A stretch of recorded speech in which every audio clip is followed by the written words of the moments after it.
Welcome to the Real News Network. I'm Jess Lenore in Baltimore, and welcome to this latest edition of the Perry Report. Now joining us is Jeannette Wicks-Lim. She's an assistant research professor at the University of Massachusetts Amherst, who specializes in labor economics with an emphasis on the low-wage labor market. Thank you so much for joining us. Thanks for having me.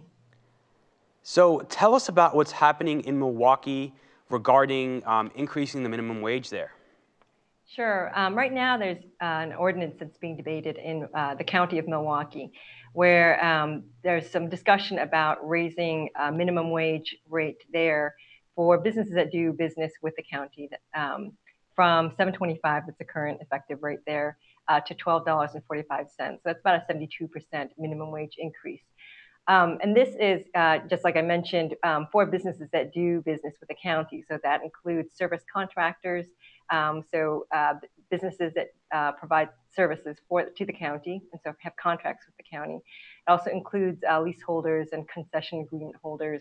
So again, these are businesses that do have some business tie with the county, and then also businesses that get subsidies from the county in the form of reduced rates for loans or some kind of below market value sale for land, those kinds of things. So again, this is a third group of businesses that have some kind of business link to the county that would be subject to the $12.45 minimum wage.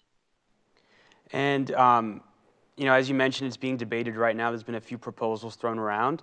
One person that's come out against it or has raised concerns about it is the Milwaukee County Comptroller, who says this effort will cost taxpayers millions of dollars, possibly bankrupting the county's family care program.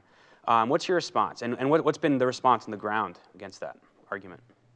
So this report that came out by the Comptroller just came out last week. So I'm not sure what the overall response has been from the public or the other government officials.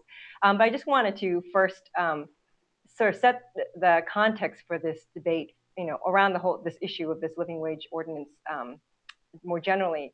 The idea behind the $12.45 rate is to get a family to the poverty line. Well, actually, just a little bit above the poverty line. So the idea is that any business that's doing business with the county should provide jobs that give a family a living wage, a wage that provides them just above the poverty line in terms of income.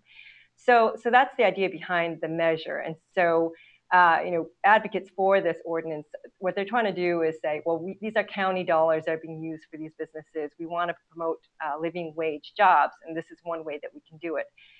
Now, so this issue about what would the fiscal impact be, this is the big issue that comes up around these kinds of living wage ordinances. What would the budget impact be of this kind of minimum wage?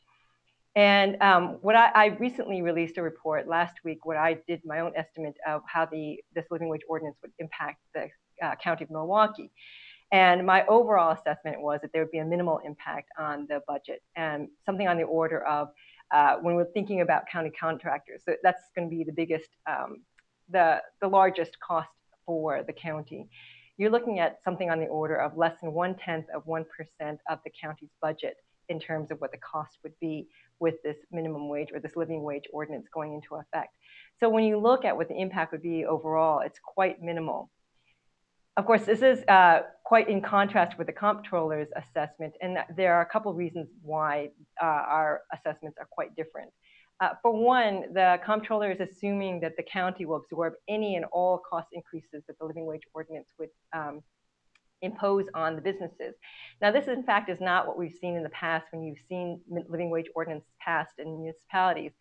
A lot of times businesses absorb, about half the cost from these living wage increases. So they absorb the cost increases by, becoming more efficient, having some labor cost savings because their turnover rates and their workers goes down.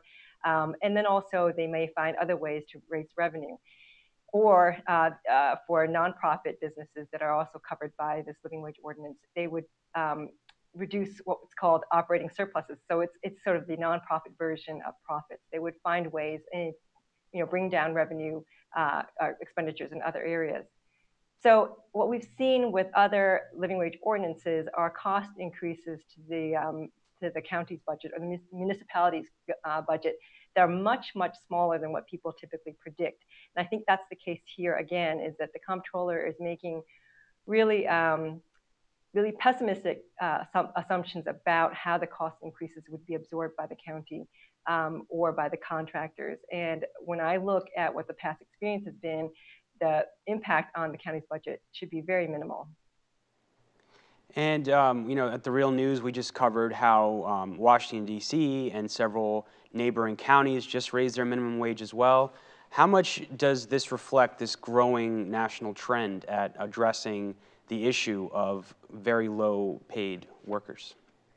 Right. Yeah. I think that this is part of a larger trend. What we're seeing is a lot of different places, workers figuring out ways to change the rules so that their pay starts to go up. What we've seen, for years now is particularly for workers at the low end of the wage distribution, seeing their wages either decline in real value or just sort of stay exactly where they were, 10, 20, 30 years ago.